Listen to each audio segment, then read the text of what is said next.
ఇప్పటికే అంబేద్కర్ కోనసీమ జిల్లా అమలాపురంలో స్థానిక మహిళలకు సముద్రపు నాచు పెంపకంపై అవగాహన కల్పించారు. కలెక్టరేట్లోని గోదావరి భవనంలో మత్స్యకార స్వయం సహాయక సంఘాల మహిళలకు సముద్రపు నాచు పెంపకం తద్వారా లభించే ఆర్థిక ప్రయోజనాలపై జిల్లా కలెక్టర్ ఆర్ మహేష్ కుమార్ వివరించారు. ఎకరంలో సముద్రపు నాచు పెంచితే 6 నెలల్లో 2 లక్షల నుంచి 3 లక్షల లాభం వస్తుందని తెలిపారు. మన కోనసీమ జిల్లా మత్స్యకారులకు కూడా ఈ సముద్ర మొక్కల పెంపకం ద్వారా ఏ ఏరియాల్లో మొత్తం 7 మండలాల్లో కూడా సముద్ర మొక్కల పెంపకం ఒక పైలట్ స్కేల్ ద్వారా తీసుకొచ్చి చేస్తే బాగుంటుంది అనేది ఒక ముఖ్యమైన ఉద్దేశం. దాంట్లో భాగంగా కప్పాఫైకస్ అల్వరేజీ అనే సీవీడ్ని ముఖ్యంగా పెంచితే దాంట్లో ప్రపంచవ్యాప్తంగా డిమాండ్ ఉంది.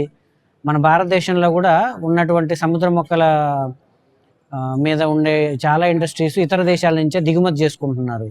కాబట్టి మనం ఇక్కడ పెంచుకుంటే ప్రతి టన్ను మనం ప్రొడ్యూస్ చేసే ప్రతి టన్ను కూడా కొనుక్కోవడానికి అన్ని రకాల కంపెనీస్ ఉన్నాయి. కలెక్టర్ గారికి సిఎస్ఎంసిఆర్ఐ తరఫున మనం హామీ ఇచ్చాము.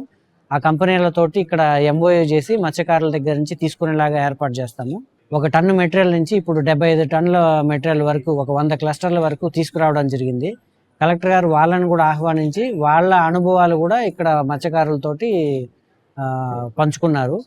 కాబట్టి ఇప్పుడు సిఎస్ఎంసిఆర్ఐ టెక్నాలజీ అక్కడ ఏటి మొగ్గలో మత్స్యకారుల అనుభవం ఉన్న మత్స్యకారులను ఇక్కడికి తీసుకొచ్చి వాళ్ళ ద్వారా ప్రతి గ్రామానికి ఒక 10-12 క్లస్టర్లు ఫస్ట్ ఫేజ్లో ఇన్స్టాల్ చేసుకొని ఒక 2 సైకిల్స్ చూస్తే ఒక్కొక్క సైకిల్ 45 రోజులు పడుతుంది. చూస్తే దాంట్లో నుంచి వచ్చినటువంటి ఉత్పత్తిని బట్టి మిగతా మత్స్యకారులంతా ముందుకొచ్చి వాళ్ళ స్వయం ఉపాధి కోసం సముద్ర మొక్కలను ఇంకా బాగా పెంచితే బాగుంటుందని ఒక ముఖ్య ఉద్దేశం. ఆ సముద్ర మొక్కల పెంపకంతో పాటు 45 రోజుల సైకిల్ కంప్లీట్ అయిన తర్వాత వాళ్ళకి రెండో సైకిల్ కావాల్సినటువంటి కప్పాఫైకస్ సీవీడ్ 1/4 వంతు ఉంచుకొని మిగతా 3/4 వంతు కంపెనీలకి అమ్ముకునేటటువంటి అవకాశాలు ఉంటాయన్నమాట. ఈ ధరలు చూస్తే కప్పాఫైకస్ అల్వరేజీ సీవీడ్ అనేది ప్రస్తుతానికి 1 కేజీ 25 నుంచి 30 రూపాయల వరకు డిమాండ్ ఉంది. కలెక్టర్ గారితో మాట్లాడి దానికి సంబంధించినటువంటి వాల్యూ యాడెడ్ ప్రొడక్ట్స్ తయారు చేయడానికి, ముఖ్యంగా బయోస్టిమ్యులెంట్స్ తయారు చేయడానికి మిషనరీస్ తెప్పించుకొని ఒక సెంటర్ పాయింట్లో పెట్టుకొని అందులో నుంచి తీసుకునే అవకాశం ఉంటుంది.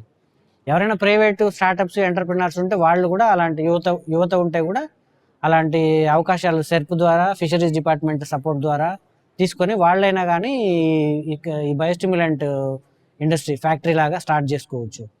సీవీడ్ మత్స్యకారుల నుంచి 25-30 రూపాయల కిలో తీసుకొచ్చి ఈ బయోస్టిమ్యులెంట్ తయారు చేస్తే అప్పుడు 1 లీటర్ బయోస్టిమ్యులెంట్ రా బయోస్టిమ్యులెంట్ వచ్చేసి 80 రూపాయల నుంచి 120 రూపాయల మధ్యలో మార్కెట్ B2B మార్కెట్ చేసుకునే అవకాశం ఉంటుంది. దాని ద్వారా కూడా యువతకి ఇంకా ఉద్యోగ అవకాశాలు వచ్చే అవకాశాలు ఉంటాయి.